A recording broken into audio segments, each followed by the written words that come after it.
Oh, hi. Sorry, I forgot your name. I'm really bad at names. But as it turns out, everyone is bad with names. Names are a uniquely hard type of information to remember. They're arbitrary and they seem to slip from our minds even when we're trying to remember them, sometimes seconds after we've met somebody, which can lead to embarrassment.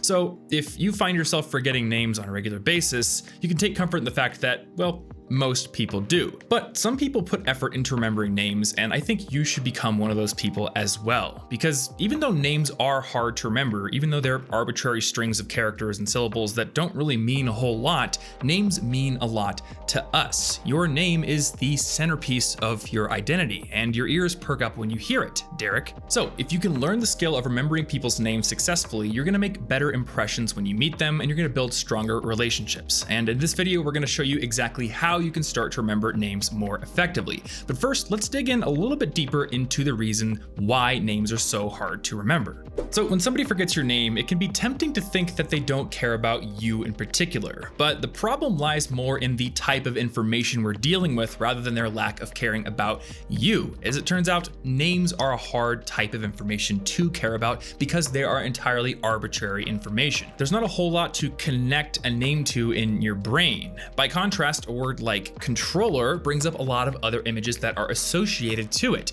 A TV, a game console, maybe your favorite games. There's all sorts of different associated mental imagery, and thinking of any one piece could easily lead you back to the word controller and all the information imbued in it. Similarly, a guitar is something that can very easily connect to concerts, your favorite artists, other instruments, maybe the guitar pedals if you're a nerd like me.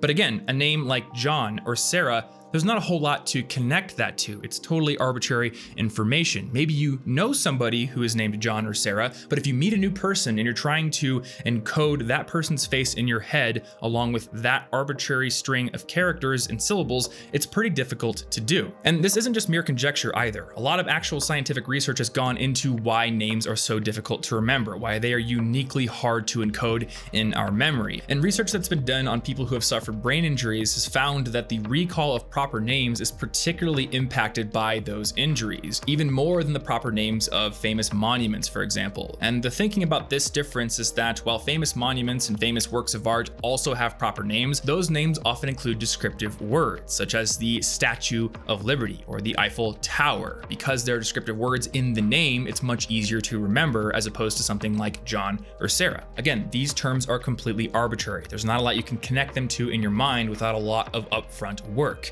And what's also quite arbitrary are telephone numbers and addresses. And more research that's gone into people who have suffered from brain injuries has found that these types of information are similarly impacted and people have trouble recalling them as well. And it's not just people with brain injuries. Another study that was done in 1990 showed people pictures of faces and tied them to occupations, proper names, and possessions. For example, this is Mr. Potter. He is a pilot and he has a dog. People who were quizzed on seeing this later on were much more easily able to remember the occupation and the possessions, but not the name. So it seems that names are just arbitrary, and because there's not something we can immediately connect them to in our mind, they take a lot of work to remember. But not as much work as you might think. So now that you know why names are so difficult to remember, I want to give you my number one tip for remembering them more easily, which is to realize that they are difficult to remember. This is the pitfall that many people fall into. They assume that information they are dealing with in the moment is going to stick around, and names aren't the only example. I remember being in math class and seeing the professor work an example out on the board and thinking,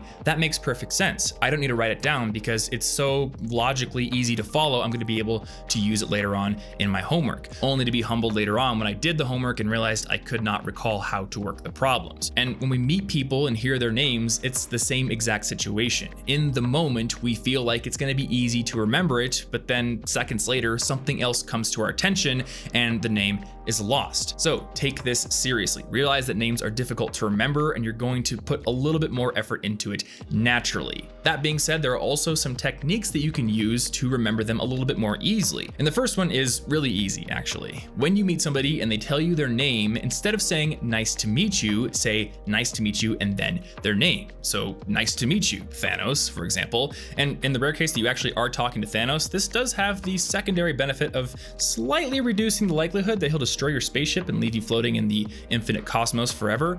Only slightly though. But more importantly, when you say a person's name back to them, you're forcing your brain to interact with that information in a new way. As the cognitive psychologist Brian H. Ross notes, speaking involves conceptualizing the content of an utterance, selecting a term to use, retrieving the sounds of the selected word, and planning and executing the motor movements to articulate it. So a lot more is going on there than when you just merely hear the name. And again, when your brain is forced to interact with information in multiple different ways, you build new neural pathways to it, and you're more easily able to remember it. And you can even do this more than once during the course of a conversation. I've met a handful of people during my life that are really good at working my name into different points during our conversation. So, Thomas, what have you been working on lately?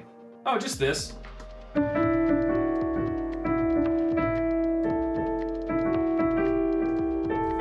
Yee.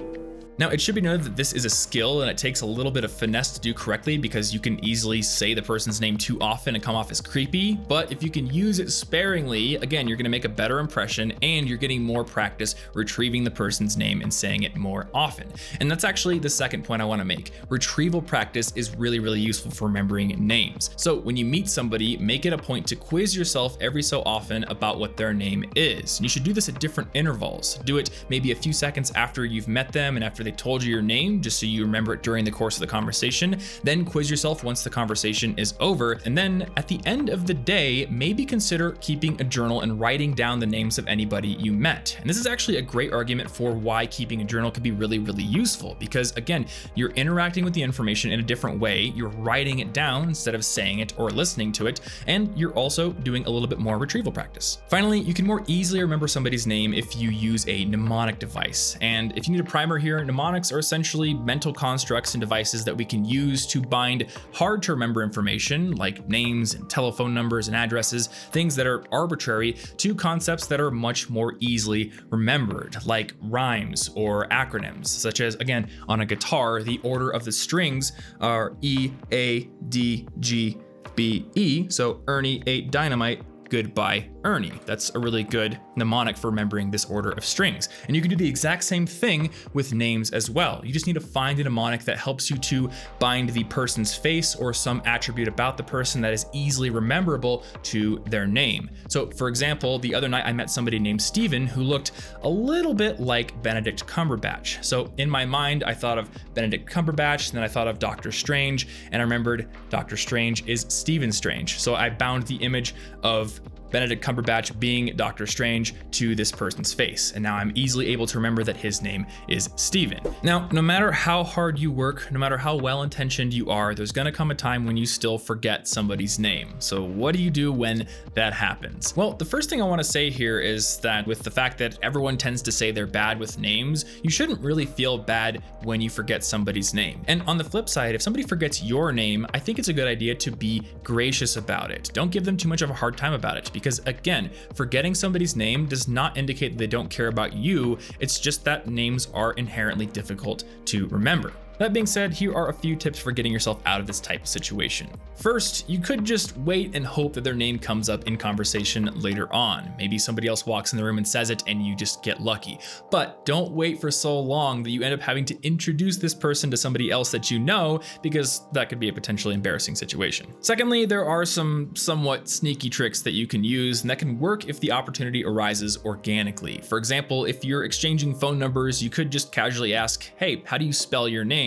And then you have their name. Or if you're exchanging social media handles, you could ask, what's your Twitter handle? What's your Instagram handle? And then you're probably gonna see their name right on your phone and everything is cool. But in all seriousness, the best thing to do is just to swallow your pride and ask them their name again, because most people are going to understand. Now, putting in the work to remember people's names can help you make a fantastic first impression to each new person that you meet. But what about making a great first impression on groups of people? At some point in your career, especially if you're putting in the work to build strong relationships, you're probably gonna have the opportunity to give a presentation to a group of people. And if you wanna learn how to craft those presentations so that people pay attention and remember what you say, I highly recommend the Presentation Essentials class by Simon Sinek, who is one of my favorite speakers. You'll find his class on Skillshare, which is also home to thousands of others covering career skills, graphic design, animation, music production, and lots more. And one other course that I wanna shout out this month is a new Final Cut Pro video editing course that my friend Ali Abdal just released. best. And if you've seen his channel at all, you know that his editing is absolutely fantastic. So if you want to start a YouTube channel yourself, or you want to learn how to edit video, you should definitely check out his class as well. And while you're at it, you're also going to find a class from me that's all about building a productivity system. And the best part is that you can get access to all these classes and Skillshare's entire library with thousands of others completely free for 2 months by using the link below to sign up. And after that, Skillshare is still really affordable, starting at just $10 a month. So if you want to start boosting your skills and you want to help to support my channel, use that link and sign up for that 2-month free trial in the description down below. Big thanks as always to Skillshare for sponsoring this video and supporting my channel, and thank you as well for watching. If you enjoyed this video, get subscribed right there so you don't miss out on future ones. Hit the like button and also click right there to get a free copy of my book on how to earn better grades if you haven't done so already. Last but not least, there's 2 more videos on screen right here, so smash your face into your phone screen to watch those, and I will see you in the next video.